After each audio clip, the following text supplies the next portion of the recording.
الحمد لله وكفى وسلام على عباده الذين اصطفى خصوصا على سيد الرسل وخاتم الأنبياء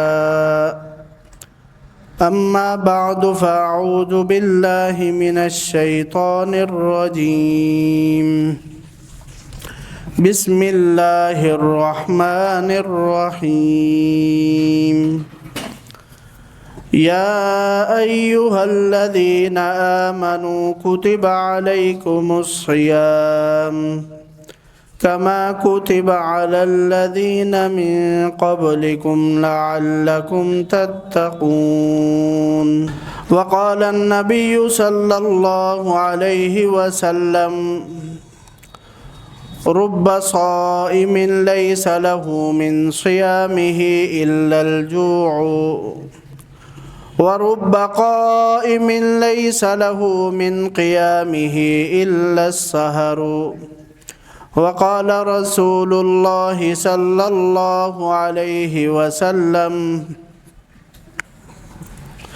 الصيام جنة فلا يرفث ولا يجهل وإن امرؤ قاتله أو شاتمه فليقل إني صائم مرتين صدق الله وصدق رسوله النبي الكريم الأمين میرے انتہائی واجب الاحترام معزز سامعین کرام، اللہ تعالیٰ کا فضل و کرم احسان ہے کہ اس نے ہمیں سید الایام جمعے کے دن اپنی بارگاہ میں حاضری کی توفیق نصیب فرمائی۔ دعا فرمائیں اللہ تعالیٰ ہماری اس حاضری کو اپنی بارگاہ میں قبول فرمائے۔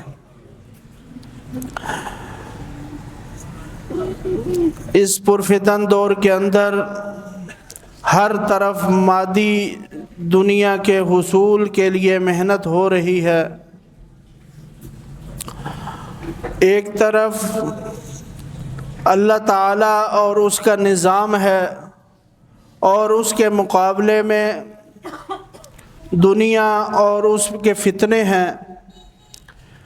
خوش قسمت ہیں وہ لوگ جو اللہ تعالیٰ کے احکامات، اللہ تعالیٰ کے نظام کے پابند رہ کر اپنی زندگی بسر کرتے ہیں۔ دنیا کے ہواؤں اور دنیا کے جو جھونکے ہیں اللہ سے غافل کرنے والے ان کی طرف متوجہ نہیں ہوتے،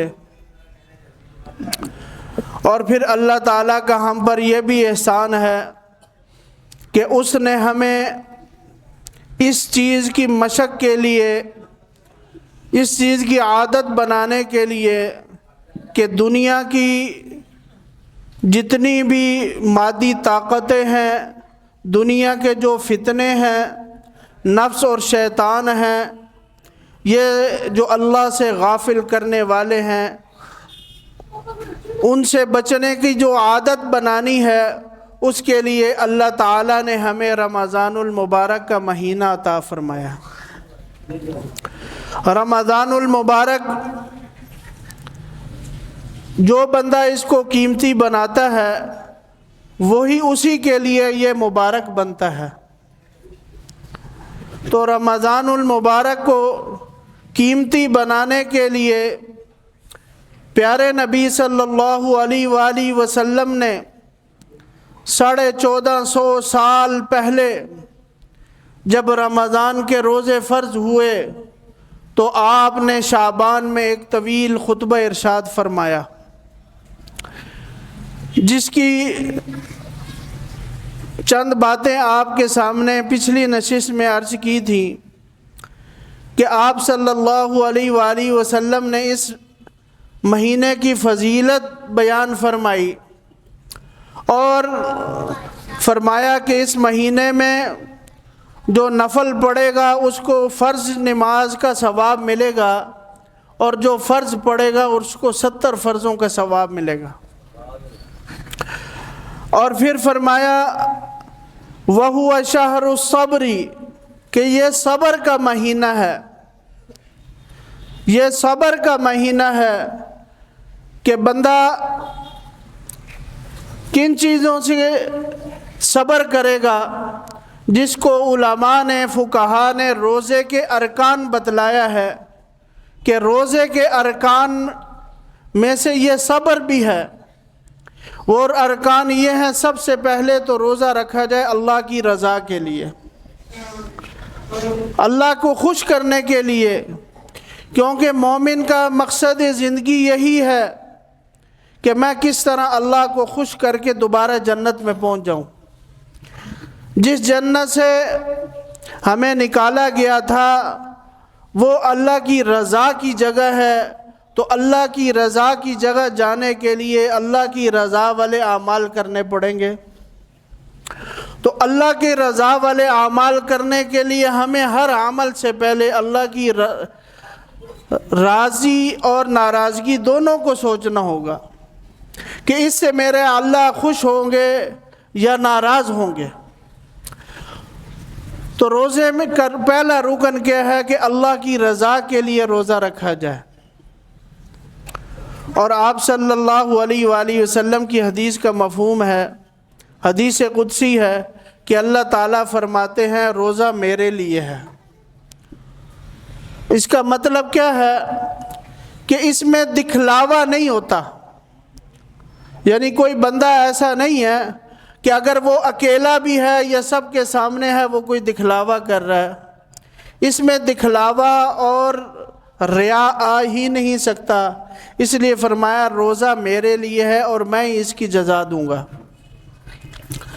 اللہ تعالیٰ نے ہر عمل کا ثواب بتایا۔ نماز کا ثواب کیا ہے؟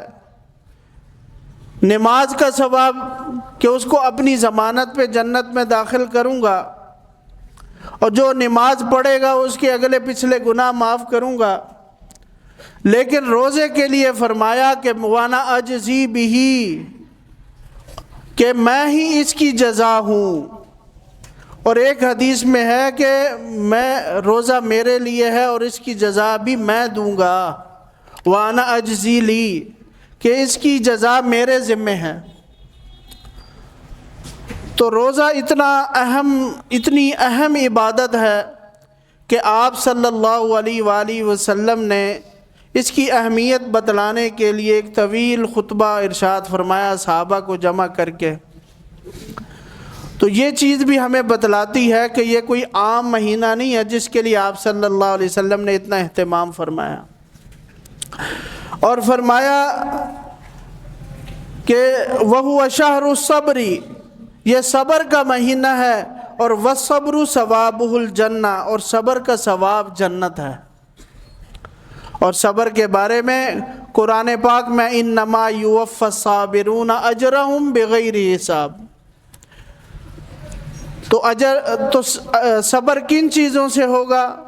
پہلی چیز کھانے سے، جس کو روزے کا بنیادی رکن کہا گیا، کھانے سے رکنا، پینے سے رکنا، اور تیسرا ہے اپنی شہوات اور اپنی خواہشات کو پورا کرنے سے رکنا۔ یہ روزے کے بنیادی ارکان ہیں کہ ان کے بغیر روزہ نہیں ہوتا۔ تو انہی چیزوں سے صبر جو بندہ کرتا ہے اسی کا روزہ ہوگا۔ تو اسی لیے فرمایا کہ وَالصَّبْرُ ثَوَابُهُ الْجَنَّةُ، صبر کا ثواب جنت ہے۔ قرآن پاک میں فرمایا کہ اللہ تعالیٰ صبر والے کو بے حساب اجر عطا فرماتے ہیں۔ اور اللہ تعالیٰ نے فرمایا کہ میری مدد چاہتے ہو اے ایمان والو، استعینوا بالصبر والصلاۃ، صبر اور نماز کے ذریعے میری مدد حاصل کرو۔ تو جو بندہ روزہ رکھ رہا ہے گویا وہ اللہ کی مدد کی حاصل کرنے کی کوشش کر رہا ہوتا ہے۔ وشہر المواسات، اور یہ اخوت بھائی چارے کا مہینہ ہے، اخوت اور بھائی چارے کا مہینہ ہے کہ اس میں ایک دوسرے کا خیال رکھا جائے، غرباء کا خیال رکھا جائے، اور ایسے ہمارے بہن بھائی، مسلمان بہن بھائی جن کے جو معاشی تنگی میں مبتلا ہیں ان کا خیال رکھا جائے۔ اور اسی طرح ایک حدیث پاک میں کہ آپ صلی اللہ علیہ وسلم نے فرمایا کہ روزے دار کو چاہیے کہ وہ نہ کوئی زبان سے غلط بات کرے، نہ کوئی جہالت والی بات کرے۔ اور آگے آپ صلی اللہ علیہ وسلم نے فرمایا وَإِنِ امْرَأَةٌ قَاتَلَهُ، اگر کوئی اس سے لڑائی کرے، او شاتمہ، یا گالم گلوچ کرے، تو اسے فَلْيَقُلْ إِنِّي صَائِمٌ مَرَّتَيْن، اسے 2 بار کہے کہ میں روزے دار ہوں۔ میں تیری آپ کی زبان میں جواب نہیں دے سکتا، اسے کہے کہ میں روزے دار ہوں، میں ایسی بات جو بات آپ نے زبان سے نکالی ہے میرے بارے میں ایسی زبان استعمال نہیں کر سکتا۔ گویا روزے کی اہمیت بتائی جا رہی ہے کہ روزے میں بھی بندہ ان چیزوں کا خیال رکھے۔ جب بندہ ان چیزوں کا خیال رکھتا ہے، غصہ آتا ہے کسی بات پر، تو فوراً آپ صلی اللہ علیہ وسلم کے اس فرمان کو سامنے لائے کہ آپ صلی اللہ علیہ وسلم نے فرمایا کہ اسے نہ لڑے نہ ہی اسے گالم گلوچ کرے، کیونکہ آپ صلی اللہ علیہ وسلم نے فرمایا وَرُبَّ صَائِمٍ لَيْسَ لَهُ مِنْ صِيَامِهِ إِلَّا الْجُوعُ، کہ جو لوگ روزے کے آداب کا خیال نہیں کرتے، بہت سے روزے دار ایسے ہیں جن کو سوائے بھوکا رہنے کے کچھ حاصل نہیں ہوتا۔ تو اس لیے روزے کے جو بنیادی ارکان ہیں وہ 4 ہوئے۔ نمبر 1، اللہ کی رضا کے لیے روزہ رکھنا، دوسری چیز کھانے سے رک جانا، تیسرا پینے سے رک جانا، اور چوتھا اپنی خواہشات کو پورا کرنے سے رک جانا۔ اسی طرح آپ صلی اللہ علیہ وسلم نے فرمایا وَشَهْرٌ يُزَادُ فِي رِزْقِ الْمُؤْمِنِ فِيهِ، کہ یہ ایسا مہینہ ہے کہ اس میں مومن کا رزق بڑھ جاتا ہے۔ تو روزے کے جو آداب ہیں ان میں سے پہلا ادب یہ ہے کہ نگاہ کی حفاظت کرے۔ کس کی حفاظت کرے؟ نگاہ کی حفاظت کرے۔ حدیث پاک کا مفہوم ہے، حضور صلی اللہ علیہ وسلم نے فرمایا کہ نگاہ جو ہے یہ شیطان کے تیروں میں سے ایک تیر ہے۔ سب سے پہلے نگاہ جس چیز پر پڑتی ہے اسی کے بارے میں بندہ سوچتا ہے۔ اس لیے سب سے پہلا ادب روزے کا یہ ہے کہ نگاہ کی حفاظت کرے۔ اور قرآن پاک میں بھی اللہ تعالیٰ نے ایمان والوں کو الگ، ایمان والیوں کو الگ حکم فرمایا، قُلْ لِلْمُؤْمِنِينَ يَغُضُّوا مِنْ أَبْصَارِهِمْ قُلْ لِلْمُؤْمِنَاتِ يَغْضُضْنَ مِنْ أَبْصَارِهِنَّ، کہ ایمان والوں سے فرما دیجئے کہ وہ اپنی نگاہوں کو جھکا کے رکھیں۔ اور آپ صلی اللہ علیہ وسلم جب چلتے تھے تو نگاہ کو جھکا کر اور اپنے آپ کو تھوڑا سا جھکا کر چلتے تھے، اور آرام آرام سے قدم رکھ کے چلتے تھے، گویا کسی گہرائی میں اتر رہے ہوں، نظروں کو جھکا کر چلتے تھے۔ تو ہمیں بھی اس کی ابھی سے مشق کرنی ہے تاکہ ہمارا روزہ خراب نہ ہو۔ جیسا کہ حضور صلی اللہ علیہ وسلم نے فرمایا کہ سارا دن بھوکا رہا لیکن کچھ حاصل نہیں ہوا۔ تو اس چیز سے بچنے کے لیے سب سے پہلا ادب نگاہ کی حفاظت کرنی ہے۔ دوسرا ادب زبان کی حفاظت کرنی ہے۔ وہ حدیث آپ کے سامنے پیش کر دی کہ جو اگر کوئی برا بھلا بھی کہے اور لڑائی جھگڑے پر بھی اتر آئے تو اسے کہو میں روزے دار ہوں، میں آپ کی زبان میں بات نہیں کر سکتا، میں آپ سے لڑائی نہیں کر سکتا۔ اپنے آپ کو لڑائی سے اور گالم گلوچ سے بچائے۔ اسی طرح ایک حدیث پاک میں واقع آتا ہے، روزے میں ہی اما عائشہ رضی اللہ عنہا کے پاس ان کے حجرے میں کچھ عورتیں آئیں، انہوں نے دروازہ بجایا اور کہا کہ ان کی حالت بڑی خطرناک ہے، آپ صلی اللہ علیہ وسلم سے اجازت طلب کیجئے کہ یہ روزہ افطار کر لیں۔ آپ صلی اللہ علیہ وسلم نے اما عائشہ رضی اللہ عنہا کو فرمایا کہ دونوں کو ایک ایک پیالہ دو، دونوں کو پیالہ دو اور ان کو کہو کہ اس میں کیا کر دیں۔ جب انہوں نے کیا کی تو اس میں خون کے لوتھڑے۔ آپ صلی اللہ علیہ وسلم نے فرمایا ان دونوں نے اپنی زبان سے غیبت کی ہے کسی کی، اس غیبت کی وجہ سے روزہ ان سے برداشت نہیں ہو رہا۔ یہ مسند احمد کی روایت ہے۔ تو اس لیے اپنی زبان کی بھی حفاظت کرنی ہے۔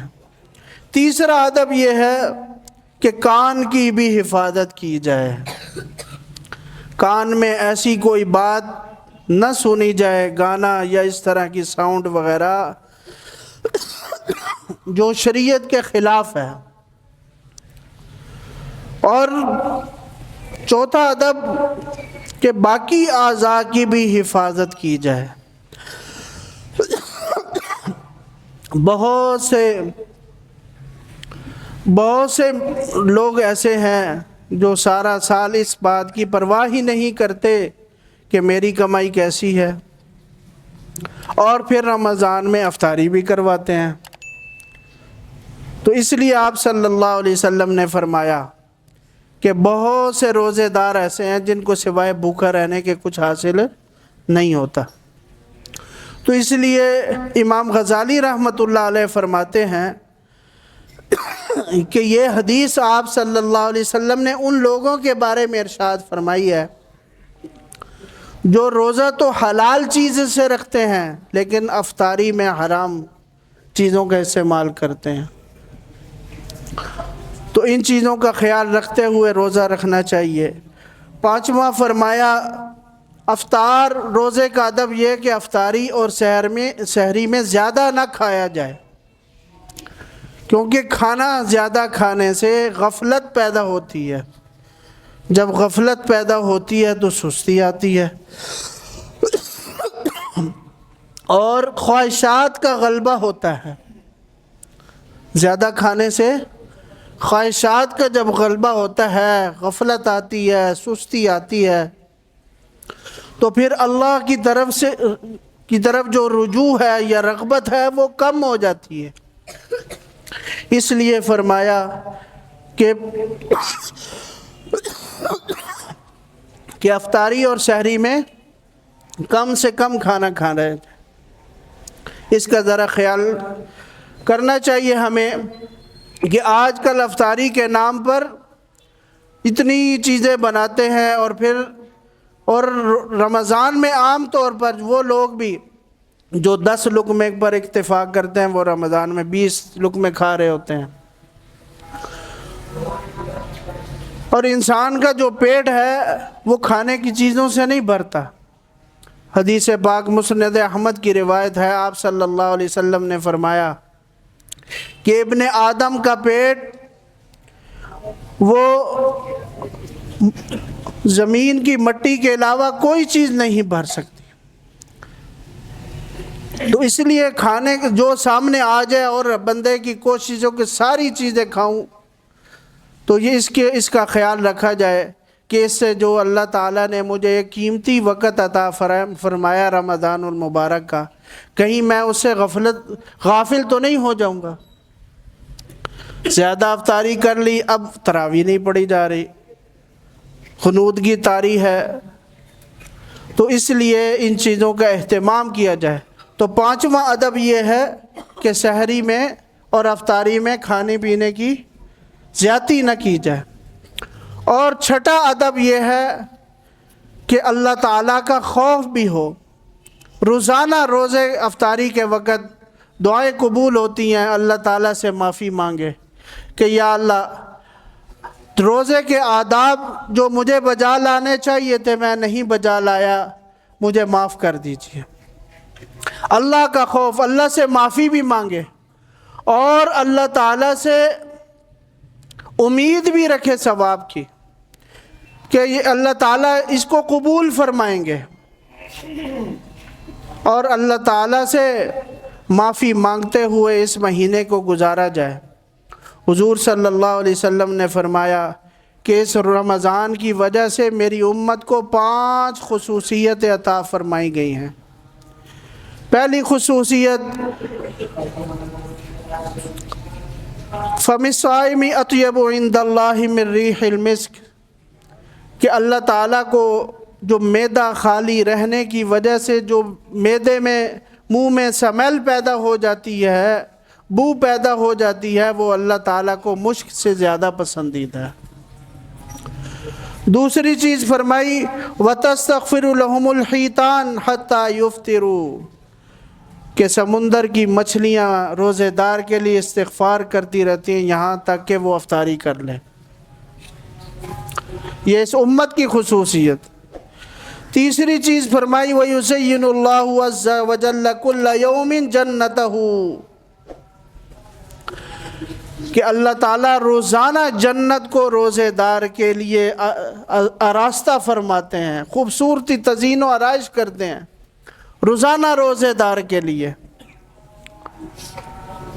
کہ میرے نیک بندے دنیا کی ساری چیزیں چھوڑ کر میرے لیے روزہ رکھ کر مشقتیں برداشت کرتے ہیں، بھوک پیاس برداشت کرتے ہیں۔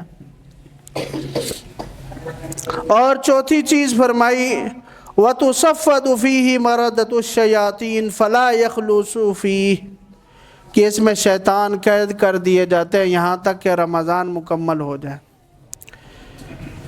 اور پانچویں چیز کہ پانچویں جو اس امت کی خصوصیت حضور صلی اللہ علیہ وسلم نے ارشاد فرمائی وَيُغْفَرُ لَهُمْ فِي آخِرِ لَيْلِهِ، کہ آخری رات ان سب کی مغفرت کر دی جاتی ہے۔ صحابہ نے پوچھا یا رسول اللہ اَهِيَ لَيْلَةُ الْقَدْرِ، کیا یہ لیلۃ القدر ہے؟ تو آپ صلی اللہ علیہ وسلم نے ارشاد فرمایا لا ولكن العامل انما يوفى اجره اذا قضى عمله، نہیں یہ لیلۃ القدر نہیں ہے بلکہ یہ تو اجرت ہے عمل کرنے والے کی، کہ اس نے پورا مہینہ روزہ رکھا، یہ اس کا اجر ہے کہ اس کی مغفرت کر دی جائے۔ اور ایک حدیث پاک میں کہ اس مہینے کا پہلا عشرہ جو ہے وہ رحمت ہے، کہ اللہ کی رحمتیں سمیٹتا رہے بندہ، اللہ سے معافی مانگتا رہے۔ اور دوسرا عشرہ مغفرت ہے کہ اس میں اللہ سے مغفرت طلب کرتا رہے۔ جب بندہ رحمت اللہ کی رحمت اور مغفرت مانگتا رہتا ہے تو دوسرا عشرہ ختم ہونے سے پہلے اللہ اس کی مغفرت کر دیتے ہیں۔ اور تیسرا عشرہ فرمایا کہ وہ جہنم سے خلاصی کا ہے، کہ اللہ تعالیٰ رمضان المبارک کی برکت سے اس کے لیے جہنم سے خلاصی کا فیصلہ فرما دیتے ہیں۔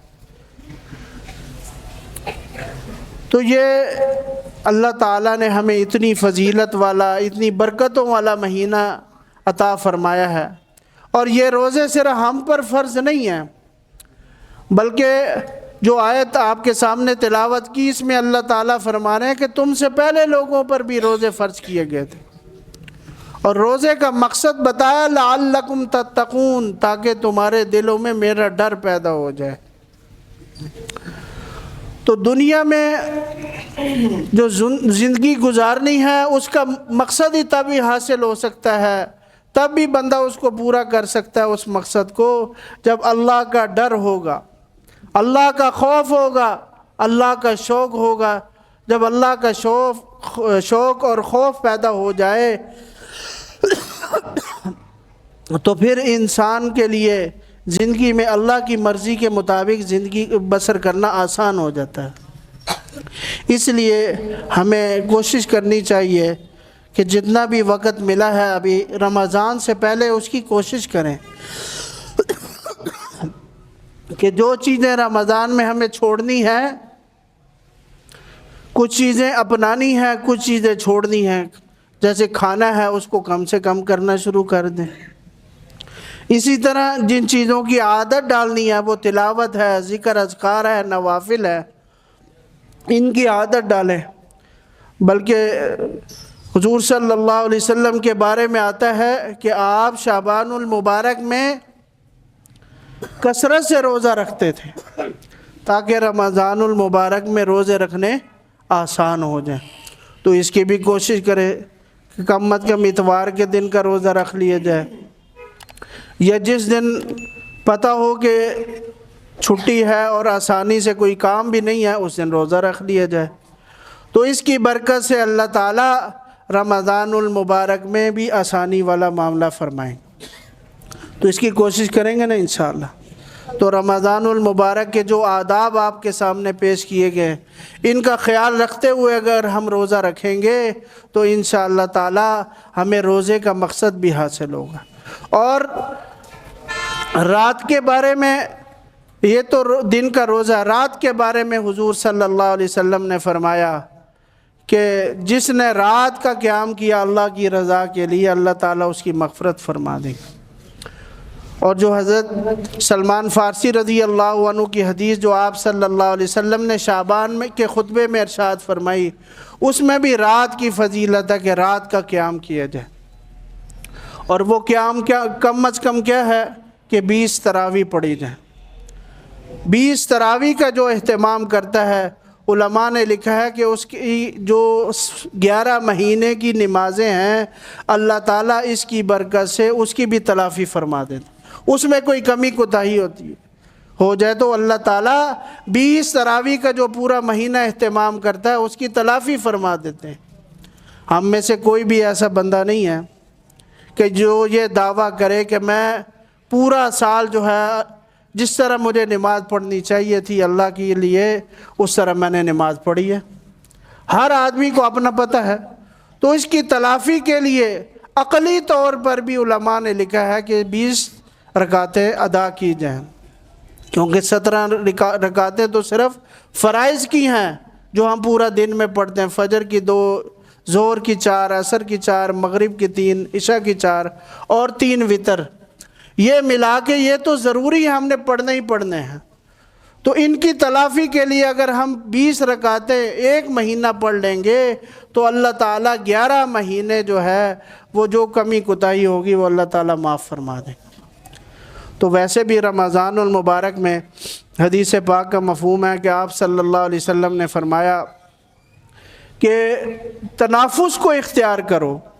صحابہ نے پوچھا یا رسول اللہ تنافس کیا ہے؟ فرمایا کہ عبادت میں ایک دوسرے سے سبقت لے جانے کی کوشش کرنا۔